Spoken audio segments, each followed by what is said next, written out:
Hello, I'm Smits for the Capital Network, and joining me here at OpenLearning's headquarters in Sydney is its Group CEO, Adam Brimo. Adam, welcome. Thank you. Nice to be here. Now, Adam, OpenLearning is operating in the higher education and professional development sectors.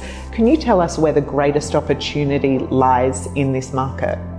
Yeah, so higher education and professional development really comprises all of the universities in Australia, all of the private higher education providers, a number of colleges and industry associations, and then you also have a large amount of corporate and professional training companies. So in total, there's about 16,000 organizations in this sector in Australia. But a lot of the work that we do is probably concentrated, at least in the early stages, in the universities and private higher education providers. Okay, now these sectors are generally seen as pretty stagnant, conservative, slow to adopt change.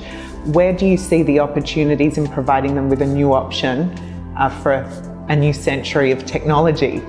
Yeah, so the challenge that all of these institutions are facing is that the society in general and the workforce requires a whole new set of skills, and they require different skills at different stages of their life.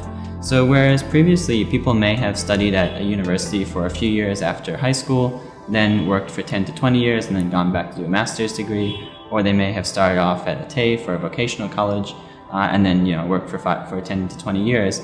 Now people are actually looking at lifelong learning. They're looking at upskilling throughout their career. So rather than doing multiple degrees, someone might do an undergraduate degree and then take a short course once a year for the next 10 to 20 years of their life to develop new skills. Now, what this means is that all of these education providers have to come up with new and different offerings that meet the needs of the workforce when those needs arise. And it's hard to predict what those needs might be. So institutions are now trying to come up with programs that teach some of the fundamental thinking skills, so critical thinking, analytical thinking, problem solving, and then match that with more of the technical skills like data analytics, cybersecurity.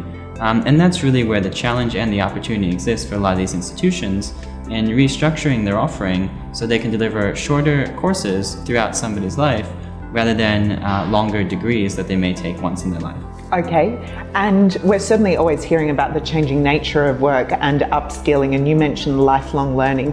Can you tell us how this offering works or how it would look like from a student's perspective? So if you know, as many of us do, we need to upskill, when you go to a higher education or professional development service that's utilising open learning, how is the student experience going to be different?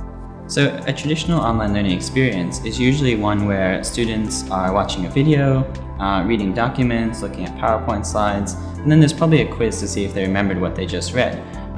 What open learning does is it transforms that experience into something which is much more interactive and much more engaging. So on open learning, students are actually engaging with the community. They're working on projects together, solving problems, getting to know people.